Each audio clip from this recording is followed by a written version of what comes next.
Kemudian ayat yang ke-9 dan 10 ini Pak menceritakan sebaliknya. Yaitu orang-orang yang beriman, percaya kepada Allah, percaya kepada Al-Quran, percaya kepada Nabi Muhammad, percaya kepada takdir, percaya kepada Rasul-Rasul Allah, percaya kepada hari kiamat, hari kebangkitan, surga dan neraka. Kemudian mereka beramal soleh. Setelah beriman, mereka beramal soleh. Lah amal soleh itu bagaimana? Amal yang baik, yang dasarnya adalah ajaran Nabi Muhammad, kemudian dilaksanakan penuh dengan keikhlasan, hanya mengharap ridhonya Allah Subhanahu wa ta'ala. Itu kalau dilakukan, Allah akan memberi petunjuk mereka. Di dunia diberi petunjuk, sehingga petunjuk yang Allah berikan kepada mereka itu menuntun mereka untuk besok di hari kiamat masuk surga. Tajri mengalir min tahtihim, dari bawah mereka al-anharu, sungai-sungai. Fi jannatin naim, mereka kekal abadi dalam taman-taman yang penuh dengan kenikmatan. Nah, kemarin sudah kami sampaikan Pak ya, bahwa kalau kita ini iman, beramal soleh, Allah akan membimbing kita Pak. Di dunia ini akan Allah bimbing kita ini. Nah, kemarin sudah kami sampaikan, di antara bentuk bimbingan Allah kepada kita, Allah firmankan dalam surat An-Nahl ayat 97. Allah berfirman, "Man amila sholihan min dzakarin aw unsa wa huwa mu'minun falanuhyiyannahu hayatan thayyibatan wa lanajziyannahum ajrahum bi ahsani ma kanu ya'malun." Barang siapa laki atau perempuan kok dia beramal soleh disertai dengan iman, tidak hanya amal soleh Pak, tapi iman dan amal soleh. Kalau itu dilakukan, maka Allah akan memberi dia kehidupan yang baik. Dan Allah Subhanahu wa ta'ala akan memberi balasan kepada mereka dengan balasan yang jauh lebih baik daripada amal soleh yang telah mereka lakukan di dunia ini. Ya. Para sahabat, para tabi'in, mereka menafsiri Allah memberikan kita penghidupan yang baik ini apa? Nah, kemarin sudah kita sampaikan. Menurut sahabat Ibnu Mas'ud dan sahabat Ali, penghidupan yang baik itu adalah qanaah. Menerima apapun, menerima berapapun yang Allah berikan kepada kita. Wajib usaha, tapi juga harus menerima apa yang diberikan Allah kepada kita. Kalau kita qanaah menerima apa yang Allah berikan Pak, itu berarti merupakan hidup yang baik. Dan banyak orang-orang yang hidupnya itu kurang baik karena tidak qanaah, kurang terus. Dan nek dituruti ora ono enteke, betul enggak Pak? Kayak bayangan. Gitu. Penafsiran mereka berdua didasarkan kepada sabda Nabi. Hadis diriwayatkan oleh Imam Muslim dari sahabat Abdullah bin Amr bin As. Rasul bersabda, "Qad aflaha man aslama wa ruziqa kafafan wa qanna'ahu Allahu bima atahu." Sungguh beruntung, bejo kemayangan orang yang mau masuk Islam, kemudian diberi rizki oleh Allah cukup. Kemudian Allah menganugerahkan kepadanya sifat qanaah. Itu contoh Pak, kehidupan yang baik. Kemudian sahabat Ibnu Abbas menafsiri kehidupan yang baik itu satu, rizki yang halal. Dapat kerjaan yang halal, enteng, halal, duwe oke. Sehingga karena rizkinya halal sehingga hidupnya berkah, keluarganya juga berkah. Kemudian juga beliau menafsiri kehidupan yang baik itu senang, gembira. Selalu gembira dia Pak. Apapun yang Allah berikan, dia terima dengan senang hati. Wah, ini kehidupan yang baik, Pak ini.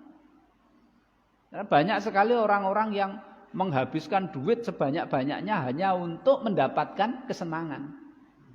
Ya Pak ya? Wah, seberapa pun duit diberikan, dikeluarkan, yang penting seneng. Orang Islam sudah, wis seneng terus. Kondisinya apapun dia selalu senang.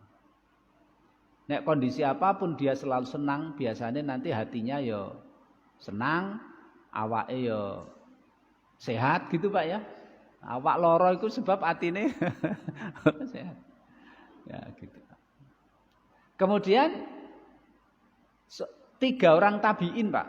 Yang pertama Imam Hasan Basri, Imam Qatadah dan Imam Mujahid memberikan penafsiran kehidupan yang baik itu adalah besok di surga. Kemudian Imam Dohak, seorang tabi'in namanya Imam Dohak, menafsiri kehidupan yang baik itu adalah merasa legowo, senang hati ketika melaksanakan ibadah dan taat kepada Allah. Iki ya angel Pak iki. Salat ke masjid aja kadang-kadang ngedumel kok. Aras-arasen ketoke abot gitu. Apa meneh urunan wis ketuae digrenengi terus urunan kok terus gitu. Dan ini termasuk hayatan thayyibah, Pak. Melakukan ibadah tapi dengan legowo dan senang hati, merasa enteng, merasa ringan. Ayo.